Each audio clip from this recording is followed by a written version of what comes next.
हरियाली अमावस्या की कथा। हरियाली अमावस्या की कथा के अनुसार कहा जाता है कि एक राजा की एक बहू ने एक दिन मिठाई चोरी करके खा ली और नाम चूहों का ले लिया। यह बात सुनकर चूहे को क्रोध आया और उसने तय किया कि एक दिन राजा के सामने सच लेकर आऊंगा। एक दिन राजा के यहाँ अतिथि पधारे और राजा के ही अतिथि कक्ष में सोए। चूहे ने रानी के वस्त्र ले जाकर अतिथि के पास रख दिए। प्रातःकाल उठकर सभी लोग आपस में बात करने लगे कि छोटी रानी के कपड़े अतिथि के कमरे में मिले हैं। यह बात जब राजा को पता चली तो उस राजा ने रानी को घर से निकाल दिया। रानी प्रतिदिन संध्या को दिया जलाती और ज्वार बोती और पूजा करके गुड़ धानी का प्रसाद बांटती थी। फिर एक दिन राजा शिकार करके उधर से निकले तो राजा की नज़र रानी पर पड़ी। राजा ने महल में आकर कहा कि आज तो वृक्ष के नीचे चमत्कारी चीज है। अपने झाड़ के ऊपर जाकर देखा तो दिए आपस में बात कर रहे थे। आज किसने क्या खाया और कौन क्या है? उसमें से एक दिया बोला, आपके मेरे जान पहचान के अलावा कोई नहीं है। आपने तो मेरी पूजा भी नहीं की और भोग भी नहीं लगाया। बाकी के सब दिए बोले, ऐसी क्या बात हुई? तब दिया बोला, मैं राजा के घर का हूँ। उस राजा की एक बहू थी। उसने एक बार मिठाई चोरी करके खा ली और चूहे का नाम ले लिया। जब चूहे को क्रोध आया तो रानी के कपड़े अतिथि के कमरे में रख दिए और राजा ने रानी को घर से निकाल दिया। वो रोज मेरी पूजा करती थी, भोग लगाती थी। उसने रानी को आशीर्वाद दिया और कहा कि सुखी रहे। उसने आगे बताया कि रानी की मिठाई चोरी की वजह से चूहे ने रानी की साड़ी अतिथि के कमरे में रखी थी और बेकसूर रानी को सजा मिल गई। फिर सब लोग पेड़ पर से उतरकर घर आए और कहा कि रानी का कोई दोष नहीं था। यह सुनकर राजा ने रानी को घर बुलाया और फिर सब सुखपूर्वक रहने लगे। एक गरीब ब्राह्मण परिवार था।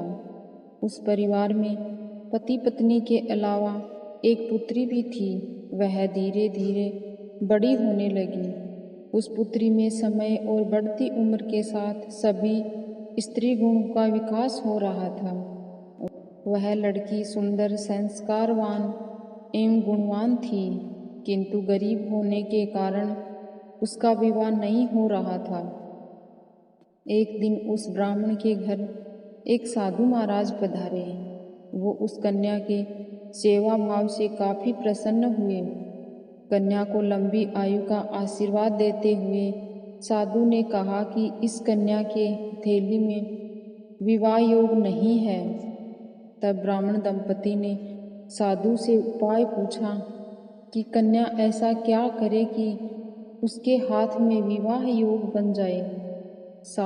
उस साधु ने कुछ देर विचार करके अपनी अंतर्दृष्टि से ध्यान करके बताया कि कुछ दूरी पर एक गांव में सोना नाम की धोबन जाति की एक महिला अपने बेटे और बहू के साथ रहती है, जो बहुत ही आचार विचार और संस्कार संपन्न तथा पतिपरायण है। यदि यह कन्या उसकी सेवा करे और वह महिला इसकी शादी में अपने मांग का सिंदूर लगा दे, इसके बाद इस कन्या का विवाह हो तो इस कन्या का वैधव्य योग मिट सकता है। साधु ने यह भी बताया कि वह महिला कहीं आती जाती नहीं है। यह बात सुनकर ब्राह्मणी ने अपनी बेटी से धोबिन की सेवा करने की बात कही। अगले दिन कन्या प्रातःकाल ही उठकर सोना धोबिन के घर जाकर साफ सफाई और अन्य सारे काम करके घर वापस आ जाती। एक दिन सोना धोबन अपनी बहुओं से पूछती है कि तुम सुबह ही उठकर सारा काम कर लेती हो और पता भी नहीं चलता।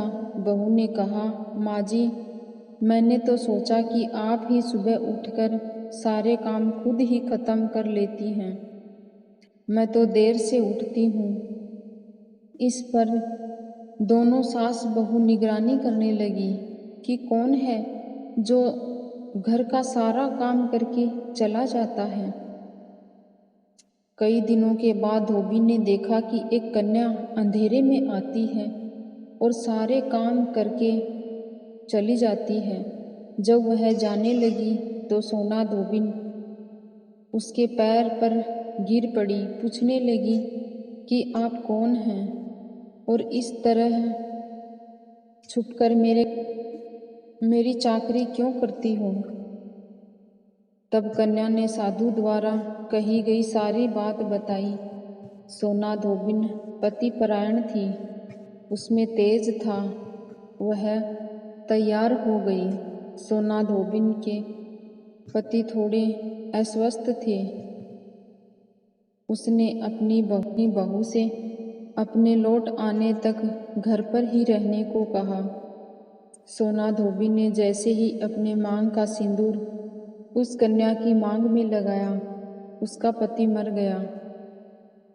उसे इस बात का पता चल गया। वह घर से निराजल हो चली थी। यह सोचकर कि रास्ते में कहीं पीपल का पेड़ मिलेगा तो उसे भंवरी देकर और उसकी परिक्रमा करके ही जल ग्रहण करेगी।